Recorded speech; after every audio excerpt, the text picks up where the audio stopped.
दोस्तों नमस्कार, मैं हूं डॉक्टर विकास शर्मा और आज हम चर्चा करेंगे खांसी के ऊपर। ये जानेंगे कि खांसी को ट्रीट करने के लिए, घर बैठे ट्रीट करने के लिए हम कौन सी मेडिसिन यूज़ कर सकते हैं। स्पेशली अगर आपको खांसी ठंड लगने से हो रही है, जैसे कि आजकल हम नॉर्थ इंडिया में देख रहे हैं ठंड बहुत ज़्यादा पड़ रही है, उसके कारण बहुत ज़्यादा पेशेंट्स हमारे पास आ रहे हैं जिनको ठंड लगने से खांसी हो रही है। तो दोस्तों खांसी को आप घर बैठे कैसे ट्रीट कर सकते हैं उसके बारे में चर्चा करेंगे। कौन सी होम्योपैथिक मेडिसिन ले सकते हैं और कौन सी पोटेंसीज में यूज़ कर सकते हैं, इनके ऊपर डिटेल्ड इन्फॉर्मेशन मैं आगे डिस्कस करूंगा। तो सबसे पहले जानते हैं कि अगर आपको ठंड लगी है, फर्स्ट साइन अगर आपको ठंड लगने का आ रहा है और थोड़ा थोड़ा आपका नाक बहना शुरू हुआ है, गले में खरखराहट हो रही है, तो वहाँ पर दोस्तों आप एकोनाइट 30 ले सकते हैं। एकोनाइट 30 के दो ड्रॉप आप दिन में 2-3 बारी ले सकते हैं अगर आपको एकदम ठंड लगने से कुछ सिम्टम्स आने स्टार्ट हुए हैं। तो दोस्तों जब वो स्टेज क्रॉस कर जाती है तो सेकंड स्टेज अगर आपको आ गई है कि खांसी ट्रिगर हो ही गई है पर ठंड लगने से स्टार्ट हुई है, तो दोस्तों वहाँ पर बेलाडोना बहुत इफेक्टिव होती है।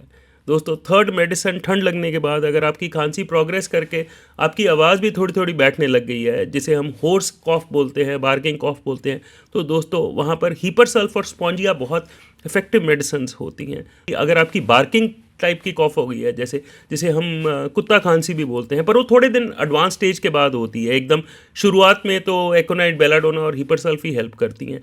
जब क्रूपी कॉफ हो जाए, गला बैठने लग जाए, होर्स कॉफ हो जाए, तो वहाँ पर स्पॉन्जिया 30 बहुत इफेक्टिव होती है। दोस्तों स्पॉन्जिया 30 आप 2-2 ड्रॉप आधी कटोरी पानी में डाल के दिन में 3 या 4 बारी ले सकते हैं अगर आपकी खांसी उस स्टेज पे आ गई है। दोस्तों अगर आपको खांसी ड्राई है, जो कि हम बहुत फ्रीक्वेंटली देखते हैं और मेरी गो टू मेडिसिन होती है, वो है ड्रोसेरा 30। दोस्तों आपको रात को खांसी है, सुबह उठ के खांसी आ रही है, तो वहाँ पर ड्रोसेरा 30 बहुत इफ़ेक्टिव होती है। पर ड्रोसेरा 30 मैं जितना यूज़ करता हूँ वो ड्राई कॉफ़ के लिए करता हूँ। वेट कॉफ़ यानी कि जहाँ बलगम खड़क रही है, म्यूकस की रैटलिंग हो रही है, वहाँ पे ड्रोसेरा इतनी हेल्प नहीं करती है। दोस्तों ब्रायोनिया 30 भी बहुत इफेक्टिव होती है ड्राई कॉफ़ के लिए। अगेन वो वेट कॉफ़ के लिए या रैटलिंग कॉफ़ के लिए नहीं होती है। तो आप अगर आपको दिन में भी खांसी है, रात में भी खांसी है और ड्रोसेरा से फ़र्क नहीं पड़ रहा, तो bryonia can perform the miracle. Bryonia से भी बहुत रिलीफ आ सकता है। दोस्तों अगर आपके बच्चों को खांसी है और रात को उठ के वो खांसी कर रहे हैं, खांसते खांसते उनको उल्टी आ रही है, तो दोस्तों वहाँ पर सेम्ब्यूकस 30 बहुत हेल्पफुल भी होती है। दोस्तों बच्चों में सेम्ब्यूकस 30 बहुत इफेक्टिव होती है। अगर स्पेशली मिडनाइट कॉफ है और उनका नाक भी बंद हो रहा है, तो वहाँ पर सेम्ब्यूकस 30 आप यूज़ कर सकते हैं बच्चों के लिए। पर मेरी सलाह रहेगी कि अगर आपके बच्चों को इस तरह की खांसी है तो आप अपने पीडियाट्रिशियन को ज़रूर उनकी चेस्ट एक बारी चेक ज़रूर करा लीजिएगा।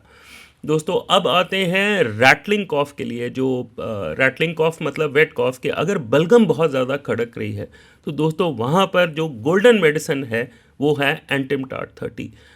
दोस्तों उसमें एक बहुत क्लियर साइन होता है। अगर पेशेंट खांसी कर रहा है और उनकी चेस्ट खड़क रही है, बहुत ज़्यादा रैटलिंग है, तो ये गोल्डन साइन होता है एंटिमटाट को यूज़ करने के लिए। दोस्तों एंटिमटाट 30 आप दिन में 2 या 3 बारी ले सकते हैं आधी कटोरी पानी में 2-2 ड्रॉप्स डाल के।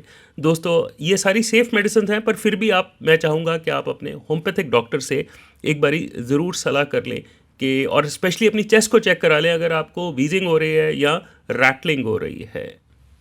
दोस्तों अगर आपको खांसी के साथ एस्थमेटिक कंडीशन है, बेसलाइन पे आपको वीजिंग हो रही है, सांस लेने में डिफ़िकल्टी आ रही है, तो मेरी सलाह रहेगी कि इसको आप घर पे मत ट्रीट करिएगा, आप अपने लोकल डॉक्टर को दिखा लीजिएगा और जो वो सजेस्ट करें उनको वो मेडिसिन ज़रूर स्टार्ट करिएगा। पर ऐसी कंडीशन में आर्सेनिक एल्बम बहुत हेल्पफुल हो सकती है। आप अगर आपको साथ में सांस लेने की डिफ़िकल्टी आ रही है, तो वहाँ पर आप आर्सेनिक एल्बम 30 सी दिन में 2 या 3 बारी आधी कटोरी पानी में 2-2 ड्रॉप्स करके ले सकते हैं। तो दोस्तों ये थी चर्चा खांसी के ऊपर, स्पेशली विंटर्स में जो खांसी होती है उसके ऊपर।